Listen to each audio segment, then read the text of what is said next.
Everyone, welcome back to my channel study 21। कैसे आप सब? आई होप आप सब अच्छे होंगे। हम लेकर आए यहाँ पर क्लास 10 की मैथ का सेकंड चैप्टर पॉलिनोमियल।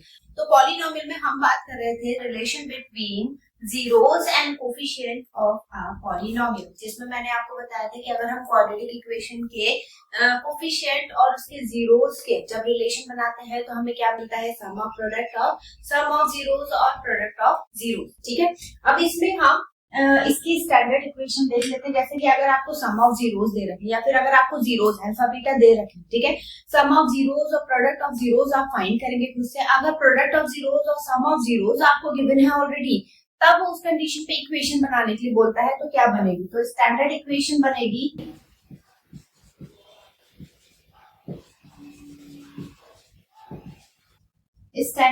बनेगी आपकी a एक्स स्क्वायर, ठीक है, प्लस एक्स स्क्वायर प्लस यहां पर आएगा सम ऑफ जीरोस, ठीक है, जो सम ऑफ जीरो यानी अल्फा प्लस बीटा जो हम फाइंड कर रहे थे, ठीक है, इनटू एक्स, और यहाँ पर साइन आएगा माइनस का, प्लस का नहीं आएगा, ये चीज ध्यान रखिएगा, ठीक है। फिर प्लस प्रोडक्ट, यहाँ पर कांस्टेंट टर्म आता है, तो कांस्टेंट टर्म जो होता है वो दोनों जीरोस का प्रोडक्ट होता है, आप ऐसे करके ध्यान रखिए, ठीक है। तो प्रोडक्ट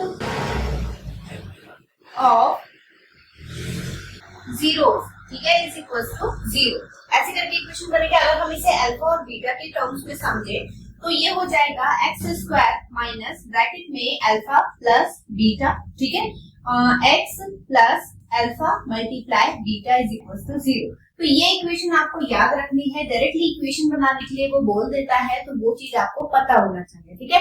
इक्वेशन बनाने के लिए आपको सम ऑफ जीरोस और प्रोडक्ट ऑफ जीरोस पता होना चाहिए। अब इसके बाद बात करते हैं, क्योंकि हमने जो रिलेशन बताया वो क्वाड्रेटिक इक्वेशन में बताया। अब जो हम रिलेशन बताएंगे वो है क्यूबिक इक्वेशन में, ठीक है। तो क्यूबिक कौन सी होती है? जिसकी डिग्री कितनी हो? 3 हो। तो हम एक इक्वेशन एज्यूम कर लेते हैं, a x cube plus b x square plus c x plus d is equal to zero. अच्छा, आपको एक चीज और पता है कि जो इसकी डिग्री होती है, जैसे कि हम क्वाड्रेटिक इक्वेशन की डिग्री हमारी 2 थी, ठीक है, तो उसके नंबर ऑफ जीरोस भी 2 ही रहेंगे। अब यहाँ पर जो डिग्री है वो कितनी है? 3 है। तो यहाँ पर जो आपको सॉल्यूशन मिलेंगे या फिर नंबर ऑफ जीरोस मिलेंगे वो कितने मिलेंगे? 3 मिलेंगे, ठीक है। तो ये चीज ध्यान रखना, जितनी डिग्री होगी उतने ही आपको जीरोस मिलेंगे। ये आपके सॉल्व मतलब जैसे कि एमसीक्यूज वगैरह आते हैं उसमें सॉल्व करने में बहुत हेल्प करेगा। ये छोटे छोटे पॉइंट आप नोट डाउन करके रखिएगा। अब इसके बाद देखिए यहाँ पर सबसे पहले, क्योंकि यहाँ पर डिग्री कितनी है? 3 है, तो जीरोस भी कितने होंगे? जीरोस होंगे अल्फा बीटा गामा। अगर आपको अल्फा बीटा गामा याद नहीं हो रहे हैं तो आप यहाँ पे कोई भी वेरिएबल यूज कर सकते हैं, बट उसे मेंशन करिएगा, ठीक है, कि वो हमने जीरोस एज्यूम करे हैं, ठीक है। फिलहाल जो नॉर्मली लैंग्वेज में यूज किए जाते हैं वो अल्फा बीटा गामा ही यूज किए जाते हैं। अगर आप 3 जीरोस यूज कर रहे हैं तो अल्फा बीटा गामा यूज करेंगे।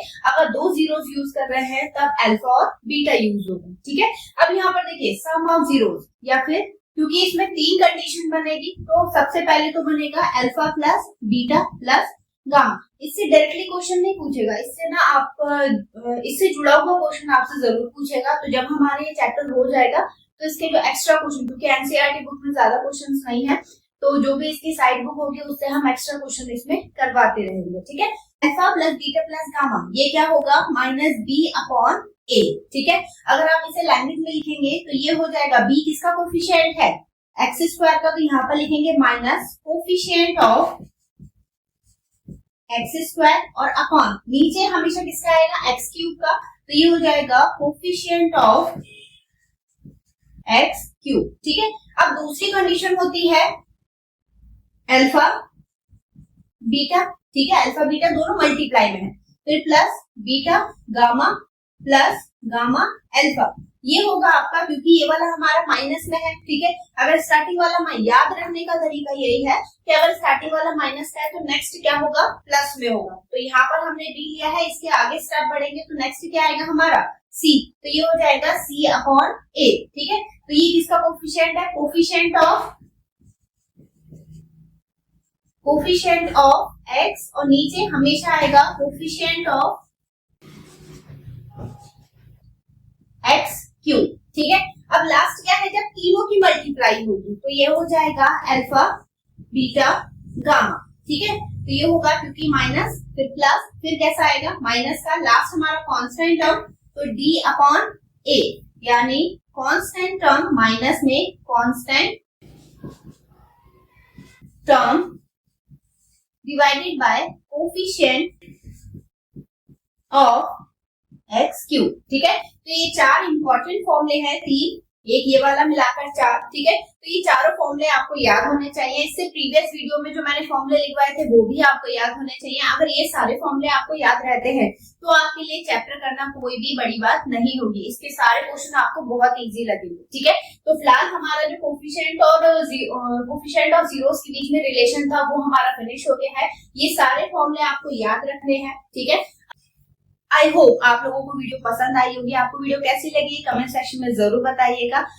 आज की वीडियो में सिर्फ इतना ही। इसके आगे का जो मेथड है ज्योमेट्रिकल मेथड वो करेंगे हम इससे नेक्स्ट वीडियो में। तो हमारे साथ जुड़े रहने के लिए चैनल को सब्सक्राइब अभी कर लीजिएगा। ठीक है, और अगर अभी तक आपने वीडियो को लाइक नहीं करा है तो वीडियो को लाइक जरूर से कर लीजिएगा। इसे अपने दोस्तों के साथ जरूर शेयर करेंगे। चलिए मिलेंगे अब इससे नेक्स्ट वीडियो में नए क्वेश्चन के साथ। तब तक के लिए धन्यवाद।